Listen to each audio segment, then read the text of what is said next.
Friends, कैसे हैं आप सब लोग। स्वागत है आपका मेरे चैनल एजुकेशन विद गौरव में। एक बार फिर से आपका बहुत बहुत स्वागत है दोस्तों। उत्तराखंड एलटी पैडागोजी के लिए हम तैयारी कर रहे हैं, जैसे कि आप सब जानते हैं। तो फ्रेंड्स, उसी सीरीज़ में हम लगातार नए नए जो है टॉपिक्स को डेली डिस्कस करते हैं। तो फ्रेंड्स, उसी सीरीज़ में ऑलमोस्ट मैं काफ़ी टॉपिक आपके सामने डिस्कस कर चुका हूँ। अब 3 या 4 टॉपिक मुश्किल से रह गए हैं, बाकी सारे के सारे टॉपिक मैं डिस्कस कर चुका हूँ। और बहुत सारे जो आप लोग कह रहे हो कि MCQ वगैरह वगैरह करवाओ सर, ये करवाओ वो करवाओ, तो अभी 3-4 टॉपिक जो ये लास्ट के हैं ये निपट जाएंगे, उसके बाद हम जो है MCQs करेंगे। ओके, तो आप लोग निश्चिंत रहिए। और अभी नोट्स वगैरह चाहिए आपको हैंड रिटन वाले, तो आप मुझे इस व्हाट्सअप नंबर पर कांटेक्ट कर सकते हैं। और यहाँ पर आपको 200 फीस पे करनी है, उसके बाद आपको नोट्स में प्रोवाइड करवाऊँगा। ठीक है, तो चलिए शुरू करते हैं हमारा आज का सेशन।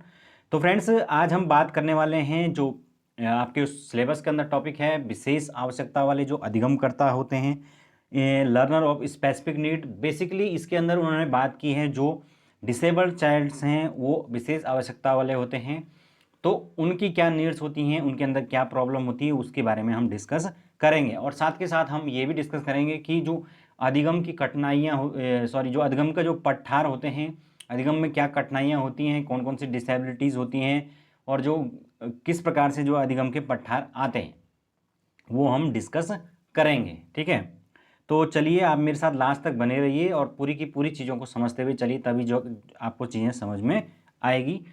तो फ्रेंड्स, जैसे कि मैंने बताया कि हम बात करने वाले हैं, तो सबसे पहले हम बात करेंगे कि जो लर्नर स्पेसिफिक चाइल्ड होते क्या हैं। इसमें सबसे सबसे पहले हम बात करेंगे विकलांग बालक यानी कि डिसेबल्ड चिल्ड्रंस। तो इनको आजकल जो है दिव्यांग के नाम से भी जाना जाता है।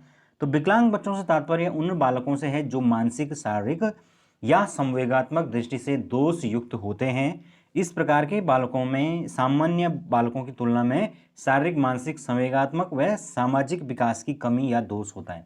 इसीलिए हम उनको क्या कहते हैं कि ये मतलब इनमें कोई कमी है या डिसेबल्ड है, क्योंकि वो या तो शारीरिक रूप से या मानसिक रूप है या संवेगात्मक रूप से या सामाजिक विकास में कहीं ना कहीं उनका पिछड़ापन होगा या उनके अंदर कोई कमी होगी, जिसके कारण से वो उनके अधिगम में रिफ्लेक्ट होती है, यानी कि अधिगम में उनको कठिनाई का सामना करना पड़ता है। तो इसीलिए उनको कहा गया है कि विशेष आवश्यकता उनकी होती है।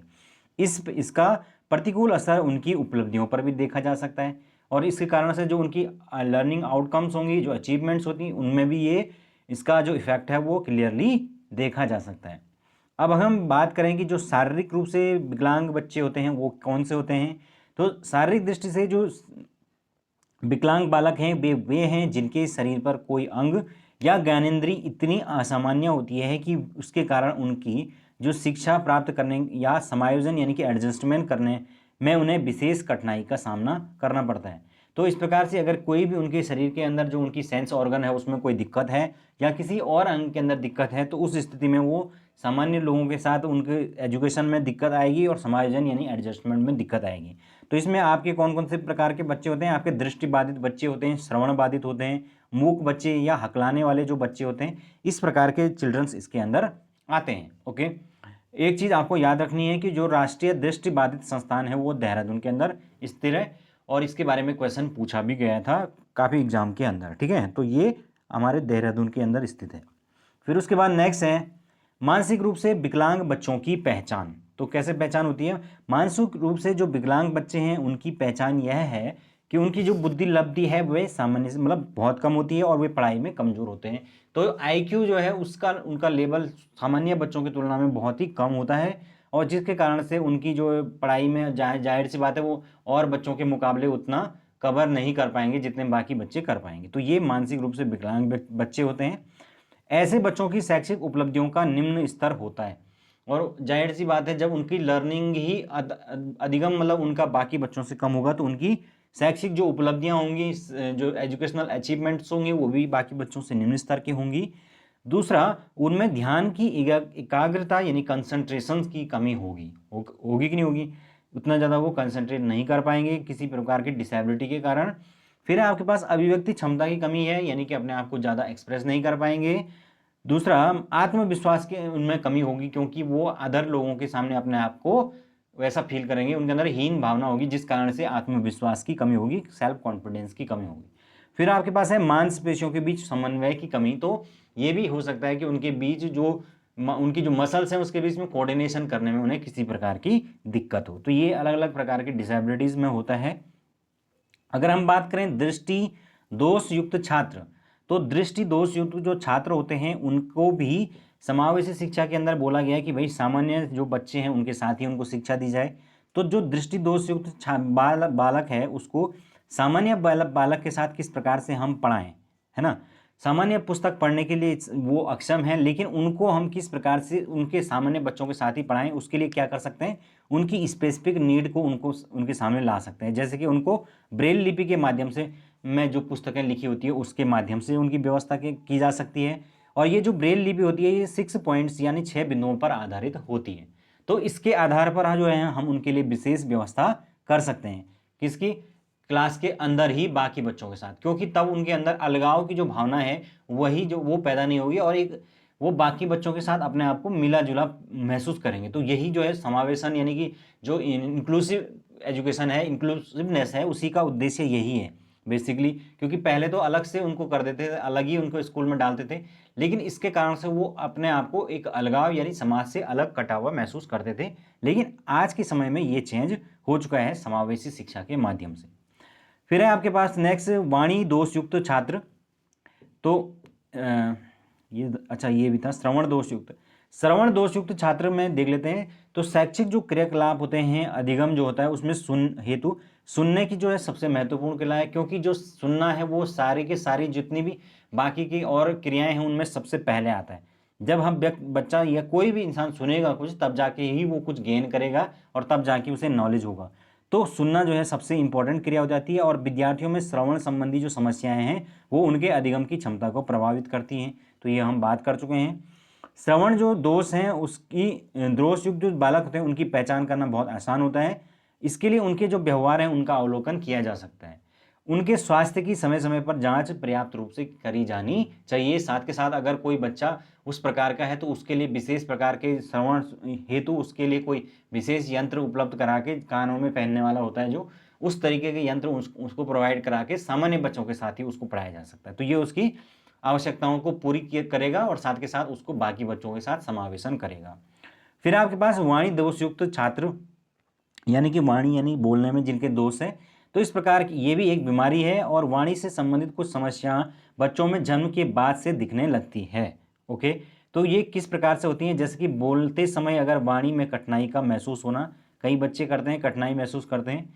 फिर है अस्पष्ट शब्दों का उच्चारण, यानी कि उच्चारण में उनकी अस्पष्टता है, क्लियर सी समझ में नहीं आता कि क्या बोलना चाहते हैं। फिर है बोलते समय रुक रुक कर बोलना, इसी को हम हकलाना तुतलाना भी कहते हैं। फिर है आपके पास आवाज़ का आवश्यकता से अधिक मोटा या पतला होना।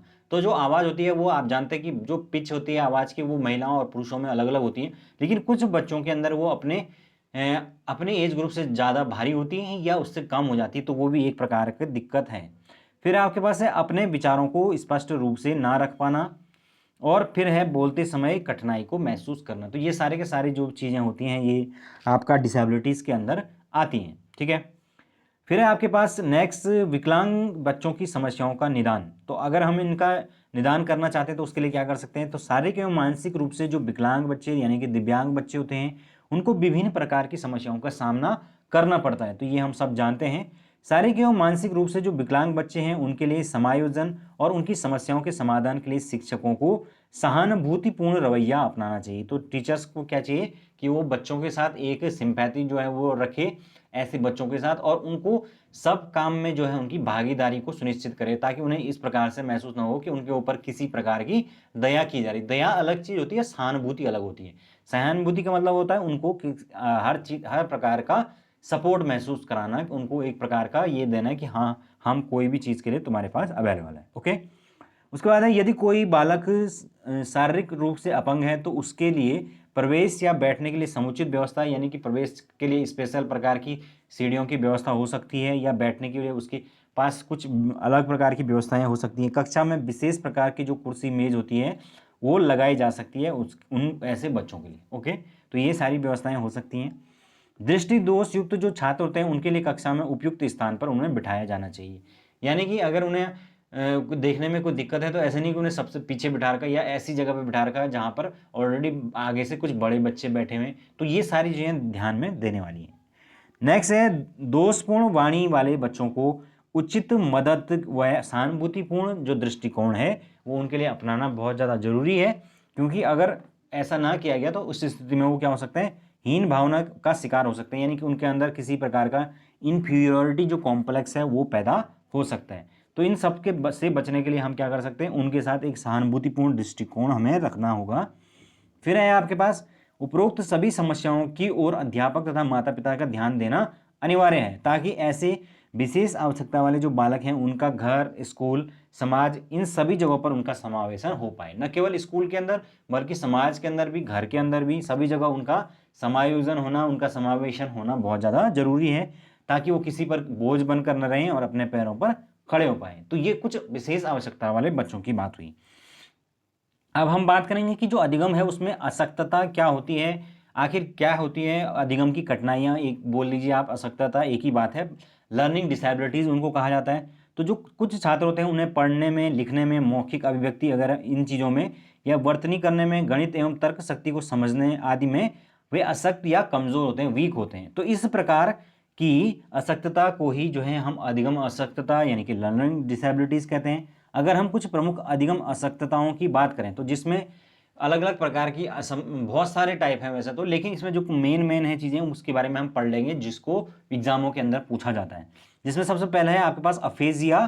तो अफेजिया क्या है, भाषा एवं संप्रेषण अधिगम की को जो है वो अधिगम अशक्तता को अफेजिया कहा जाता है, यानी कि आपका लैंग्वेज में या कम्युनिकेशन में किसी भी प्रकार की जो अशक्तता है, उसमें कोई दिक्कत है, उसको नहीं हो पाता है ठीक से जो है लैंग्वेज कम्युनिकेशन, तो उसमें आपका ये कहा जाएगा कि अफेजिया है। और इससे पीड़ित जो छात्र हैं वो मौखिक रूप से सीखने एवं अपने विचारों को अभिव्यक्त करने में उसे कठिनाई महसूस होगी। तो ये बात आपको याद रखना है, ये क्वेश्चन बहुत ज़्यादा पूछा जाता है कि अफेजिया किससे संबंधित है। तो अफेजिया का सीधा सीधा संप्रेषण भाषा संबंधी विकार याद रख सकते हैं आप, या संप्रेषण संबंधी जो दिक्कत होती है वो आपका अफेजिया है। फिर है आपके पास नेक्स्ट वेरी गुड कह रहा हूँ, वेरी इंपॉर्टेंट, वो है आपका डिसलेक्सिया। तो डिसलेक्सिया बहुत ज़्यादा इंपॉर्टेंट है। जो है एक व्यापक शब्द है जिसका जो संबंध है वैसे तो आपका पठन विकार से है ना, रीडिंग जो डिसेबिलिटीज है उससे है, पठन विकार से है। और इसमें जैसे कि बच्चा होता है वो कई प्रकार से पढ़ने में उसे दिक्कतें आती हैं, जैसे कि अगर बात करें जो बी है उसको वो डी पढ़ सकता है, इनमें वो अंतर महसूस नहीं कर पा रहा है। फिर जो सौ है उसको वज पढ़ सकता है, या न्यूक्लियर अनक्लियर, इनके बीच में क्या अंतर है, डिफरेंस क्या है, विभेद क्या है, इनको वो कर नहीं पा रहा है। तो इस प्रकार का जो बच्चा है उसको हम क्या कहेंगे कि ये आपका डिसलेक्सिया से ग्रसित है। ठीक है, तो ये आपका डिसलेक्सिया याद रखना। फिर आप क्या है नेक्स्ट अप्रेक्सिया। ओके, तो फ्रेंड्स अप्रेक्सिया क्या हुआ, ऐसा शारीरिक विकार जिसके कारण व्यक्ति जो है मांसपेशियों के संचालन से संबंधित सूक्ष्म जो गतिक कौशल जैसे कि आपका लिखना, चलना, टहलना, इन बोलने में निपुण नहीं हो पाता है। ठीक है, अप्रेक्सिया बेसिकली क्या है कि जो मांसपेशियां यानी जो सूक्ष्म गतिक कौशल होते हैं जिनको क्या कहते हैं स्मॉल मोटर स्किल उनको कहा जाता है। तो इसमें आपके मांसपेशियों से संबंधित जो छोटे मोटे गतिक कौशल होते हैं जैसे कि लिखना हो गया, चलना, टहलना, इनमें वो निपुण नहीं हो पाता है। तो ये सारे के सारे आपके अप्रेक्सिया के अंदर आते हैं। और इसके अंदर जो है वो मस्तिष्क का जो सेरेब्रम होता है उसमें क्षति हो जाती है। सेरेब्रम मतलब जो मस्तिष्क का अग्रभाग होता है उसको सेरेब्रम कहा जाता है। तो ये होता है अप्रेक्सिया। और बेसिकली आप इतना याद रखना कि सूक्ष्म गतिक कौशलों से संबंधित विकार है। फिर आपके पास नेक्स्ट है अलेक्सिया।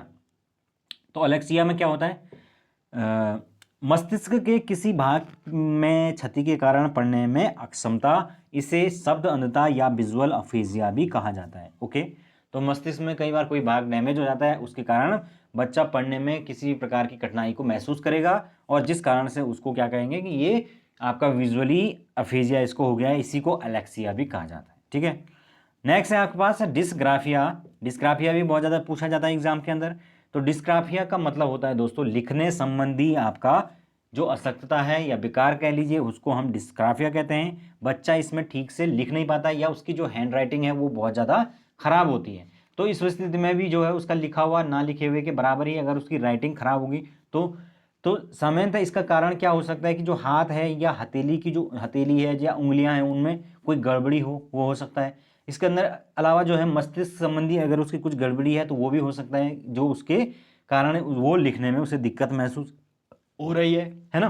तो जो भी कारण कहीं भी कारण, कुछ भी कारण मतलब इसके हो सकते हैं। तो ये है आपका डिस्ग्राफिया। फिर नेक्स्ट है आपके पास डिसकैलकुलिया। तो इसमें जो है बच्चा जो है अंक गणित को समझने में कठिनाई को महसूस करता है। तो फ्रेंड्स, अंक गणित यानी कि आप कैलकुलेशन वगैरह इन चीज़ों को करने में उसे दिक्कत महसूस होती है, और इसीलिए इसको हम क्या कहते हैं, न्यूमलैक्सिया भी कहते हैं। ओके, इन न्यूमेरिकल से रिलेटेड तो न्यूमलैक्सिया भी कहते हैं। फिर इसके भी अलग अलग टाइप्स भी होते हैं इसके, जैसे ग्राफिकल डिसकैलकुलिया होता है, लेक्सिकल डिसकैलकुलिया, वर्बल डिसकैलकुलिया होता है, अलग अलग प्रकार के। तो सारे डिसकैलकुलिया के ही टाइप होते हैं ये, ठीक है। तो ये बात याद रखना। फिर नेक्स्ट है आपके पास डिस्थीमिया। तो डिस्थीमिया क्या है?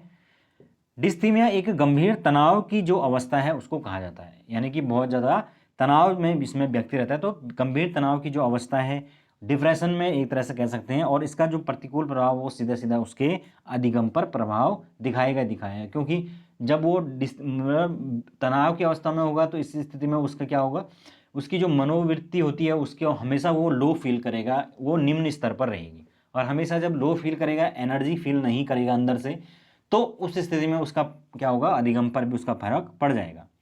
फिर है आपके पास डिसमॉर्फिया। तो मॉर्फिया मॉर्फिन से याद रख सकते हैं आप।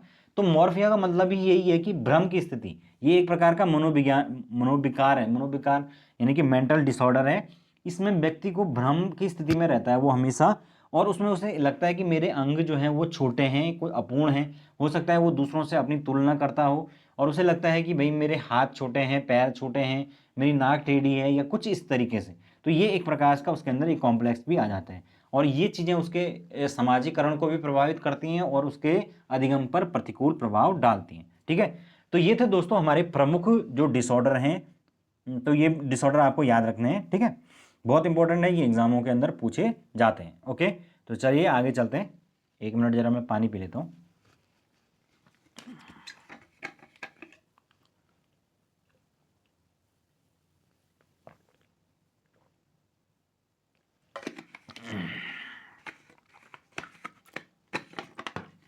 तो चलिए अब हम बात करेंगे अधिगम के वक्र यानी कि पठार, जिनको हम क्या कहते हैं, लर्निंग कर्व्स भी कहते हैं या प्लेट्यू कह सकते हैं आप। तो ये क्या होते हैं दोस्तों, इस सबसे पहले तो अर्थ समझते हैं कि पठार क्या है। जब हम कोई नई चीज़ सीखते हैं तथा हम सीखने में लगातार उन्नति नहीं कर रहे हैं, सीख रहे हैं लेकिन लगातार उन्नति नहीं करते हैं, लेकिन हमारी जो उन्नति है वो क्या हो रही है, कभी कम हो जाती है, कभी बढ़ जाती है, कभी ज़्यादा होती है, कभी कम होती है। ऐसा क्या हो सकता है, कई कारण इसके पीछे हो सकते हैं दोस्तों। तो कारण क्या क्या हो सकते हैं, आपके अंदर शारीरिक क्षमता का कमी आ चुकी है, या आप मानसिक रूप से थके हुए हैं, या आपके अंदर किसी प्रकार की सर दर्द, थकान, ज्ञान अवरोध, या आपको कोई स्टिमुलस दिया गया तो आप उससे ओवर एक्साइटेड हैं। ये सारे कारण आपके हो सकते हैं जिसके कारण से आपकी जो सीखने में लर्निंग का जो वो है स्पीड है वो कम या ज़्यादा हो रहा है, ठीक है। कई बार हम देखते हैं कि कुछ बच्चे निम्न जो छोटी क्लास है उसमें तक तो ठीक ठाक रहते हैं, और जैसे ही वो 9th 10th में जाते हैं उनका जो सीखने का जो एकदम अधिगम होता है उसमें बहुत ज़्यादा कमी आ जाती है, उसमें एक स्टैगनेस आ जाती है, उसमें एक स्थिरता आ जाती है। तो वो स्थिरता जो है, स्थिति जो है, वो पठार की स्थिति कहलाती है, ठीक है। तो सीखने की जो प्रक्रिया है जिसमें कि वो अवस्था जिसमें सीखने की जो उन्नति है वो रुक जाती है, और जो अधिगम वक्र है वो ऊपर नहीं चढ़ता है बल्कि समानांतर चलने लग जाता है, वो सीधा चलने लग जाता है, और देर तक जो है वो ऐसे ही उसमें सीधी सीधी रेखा बनेगी नहीं और चढ़ेगा ही नहीं ऊपर। तो उस स्थिति में वो क्या कहेंगे कि हम वहाँ पर पठार की स्थिति आ चुकी है। जैसे कि आप इस ग्राफ में देखिए, यहाँ पर गति जो है वो तीव्र थी, लेकिन यहाँ पर जो है आगे चलने पर इसमें एक समांतर जो है रेखा बन गई है। तो ये स्थिति पठार वाली स्थिति है। वापस कुछ टाइम तक जो ये पठार ये बने रहते हैं, लेकिन फिर एक जो है वो किसी प्रकार का बूस्ट मिलने पर बच्चे को फिर से उसके अंदर तेजी आ जाती है अधिगम में, और फिर से पठार आ जाते हैं। तो इस प्रकार से ये चलता रहता है जिग जैग। ओके, अब अगर हम बात करें कि इसके प्रकार कौन कौन से होते हैं, अलग अलग प्रकार भी होते हैं इसके। तो इसमें इसके जो अलग अलग प्रकार हैं दोस्तों, उसके आधार पर जो है हम इसके अलग अलग जो वक्र भी डिजाइन होते हैं इसके, ये वक्र पूछे जाते हैं। जिसमें सबसे पहला होता है आपका सरल रेखीय वक्र। इसको कहते हैं समान निष्पादन वक्र, सरल रेखीय वक्र या समान निष्पादन वक्र। तो इसमें बेसिकली क्या होता है कि जो समय के साथ या आप जितना एफर्ट लगाते हैं उसी के अनुसार आप सीखते हैं। तो सीखने और जो है और जो एफर्ट है उसमें लगातार एक सीधी रेखा जो है बनती रहती है। इस प्रकार से प्रयास और अधिगम के बीच में हमने एक कर्व को डिजाइन किया है अगर, तो उसमें आप देखते हैं कि जैसे जैसे प्रयास जो है बढ़ता जाएगा वैसे वैसे अधिगम भी बढ़ रहा है, और ये एक सीधी रेखा हमारे पास इस तरीके से मिल रही है। अलग अलग पॉइंट इस प्रकार से हो रहे होंगे, तो इस प्रकार से जब पॉइंट्स बनेंगे तो एक सीधी रेखा इनको मिलाएगी। तो ये आपका पहला प्रकार का वक्र होता है जिसको कहते हैं सरल रेखीय या समान निष्पादन वक्र। दूसरा होता है हमारे पास हास निष्पादन उन्नतोत्तर ऋणात्मक वक्र या कॉन्वेक्स वक्र इसको कहा जाता है, कॉन्वेक्स कर्व भी इसको कहा जाता है। तो इसमें दोस्तों पहले प्रारंभ में तो गति जो है वो अच्छी होती है, तीव्र होती है, लेकिन बाद में गति मंद हो जाती है। ठीक है, तो ये कर्व कुछ इस टाइप से बनता है। यहाँ पर देखिए आप, पहले जो है गति बढ़ेगी लेकिन धीरे धीरे वो और कम होती चली जाएगी। तो इस प्रकार से जो है सीखने में और जो है वो प्रयास में के बीच में एक अंतर पैदा हो जाता है। और सबसे ज़्यादा जो लोकप्रिय वक्र यही है, जो कि जो कला के जो सब्जेक्ट होते हैं उनके अंदर ये वक्र देखने को मिलता है। ठीक है, फिर नेक्स्ट है आपके पास तीसरा धनात्मक वर्धमान नतोदर यानी कि कॉनकेव वक्र। तो इसके अंदर जो है प्रारंभ में जो है गति धीमी होती है, स्लो होती है, लेकिन बाद में उसकी गति बढ़ जाती है। ठीक है, तो ये कर्व कुछ इस टाइप से बनता है दोस्तों। प्रारंभ में तो गति स्लो होगी, लेकिन धीरे धीरे जब प्रयासपूर्ण प्रयास किए जाएंगे लगातार, तो उसके बाद अधिगम अचानक से बढ़ जाएगा। तो ये जो है गणित और विज्ञान के जो विषय होते हैं उनमें इसी प्रकार का कर्व बनता है। ठीक है, फिर एक और वक्र होता है जिसको कहते हैं मिश्रित वक्र, मिश्रित या अवग्रहास या एस टाइप जो है कर्व इसको कहा जाता है। एक स्टूडेंट ने मुझसे पूछा भी था कि एस टाइप वक्र क्या होता है। तो एस टाइप वक्र में बेसिकली प्रारंभ में जो गति वो धीमी होती है, लेकिन फिर बढ़ जाती है, लेकिन फिर से उसकी गति धीमी हो जाती है। इस तरीके से जिगजैग चलता है, इस प्रकार से इसका वक्र बनता है। और ये हमेशा गति जो है एक समान नहीं रहती, बल्कि इसमें चेंज आते रहते हैं। ओके, तो इसको कहते हैं एस टाइप वक्र। ठीक है, तो ये दोस्तों 4 प्रकार के वक्र जो हैं आपके अधिगम के पठार के अंदर बनते हैं। और अधिगम का पठार क्या होता है ये आप समझ गए हैं। फिर अब हम इसमें बात करने वाले हैं, अरे क्या बात करने वाले हैं हम इसमें, ओहो इसमें कुछ रह गया, एक मिनट दोस्तों, एक मिनट।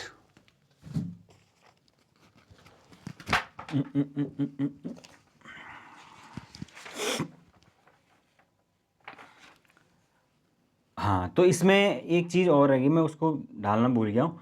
तो इसमें यह है कि वक्र जो है हम जो हमने पढ़ा है उसको प्रभावित करने वाले कौन कौन से फैक्टर्स होते हैं। ओके, इसको मैं डाल दूंगा। तो फैक्टर्स होते हैं कुछ जो वक्र को क्या करते हैं, प्रभावित करते हैं। इसको मैं PDF में डाल दूंगा आपके, और उसको मैं जो ग्रुप है उसमें अंदर डाल दूंगा। तो जो लोग मुझसे नोट्स ले रखे हैं उनको दे दूंगा मैं। ठीक है, तो फ्रेंड्स उसमें बेसिकली क्या होता है कि कौन कौन से ऐसे कारक होते हैं जो इनको प्रभावित करते हैं। तो वो होता है आपका सबसे पहले पूर्वानुभव, यानी कि आपका जो पुराना अनुभव है वो किस प्रकार का है ना, तो उससे आपका वक्र जो है वो प्रभावित होगा। दूसरा, अभ्यास कितनी ज़्यादा प्रैक्टिस करते हैं उस पर डिपेंड करेगा। तीसरा, सरल से कठिन की ओर की पहले सरल चीज़ें सीखेंगे फिर उससे कठिन की ओर बढ़ेंगे, तो वो भी प्रभावित करेगा। फिर है आपके पास कौशल यानी कि स्किल कितने दिए जा रहे हैं, और फिर है आपका इंटरेस्ट या उत्साह। तो ये सारी चीज़ें उसको वक्र को प्रभावित करती हैं। फिर आपके पास है पठार का निराकरण, अगर सीखने में पठार आ चुका है तो उसका निराकरण कैसे किया जाए। तो उसके लिए दोस्तों हम क्या कर सकते हैं कि सीखने के समय का वितरण कर सकते हैं, कि अलग जो सीखने का टाइम है उसको मैनेज करें, डिस्ट्रीब्यूशन सही से करें, है ना, यानी कि जो अपना टाइम टेबल है उसको मैनेज करें ठीक से। और जो पठार आ चुका है या सीखने में जो एक समांतर चीज़ हो चुकी है जो बढ़ नहीं रही है, तो उसको सही कर सकते हैं। फिर आपके पास उत्साह के साथ सीखना, यानी कि अगर उत्साह की कमी हो चुकी है जिसके कारण से कुछ दिक्कतें आ रही हैं, तो उसमें उत्साह को बढ़ाया जा सकता है मोटिवेशन के थ्रू। फिर आपके पास पाठ्य सामग्री का संगठन, तो पाठ्य सामग्री यानी कि करिकुलम को अलग तरीके से डिज़ाइन किया जा सकता है। फिर आपके पास है शिक्षण विधियों में परिवर्तन, जो टीचिंग की मेथड्स हैं उनमें चेंज किया जा सकता है, जिसके माध्यम से बच्चे को के जो अधिगम की जो पठार आ चुका है उसमें चेंज लाया जा सकता है, उसको फिर से तोड़ा जा सकता है। फिर आपके पास है प्रेरणा या उद्दीपन स्टिमुलस, बच्चे को उचित उद्दीपन या स्टिमुलस प्रदान करके, और वो कैसे भी हो सकता है, पुरस्कार दंड के रूप में, या उसको उसके परिणामों की जानकारी को प्रोवाइड कराकर। फिर आपके पास है विश्राम, तो विश्राम जो है वो देना भी जरूरी है। अगर आप लगातार काम करते जा रहे हैं तो उस स्थिति में आपका जो अधिगम का वक्र है वो एक उसमें पठार आने की संभावनाएं बढ़ जाएगी। और अगर आप थोड़ा सा विश्राम लेकर चलते हैं तो उससे उसमें फिर से तेजी आने की संभावना है। और फिर है अच्छी आदतें निर्माण करना। तो ये सारी की सारी चीज़ें होती हैं। फिर इसमें एक और चीज़ रह गई दोस्तों, वो है अधिगम का स्थानांतरण।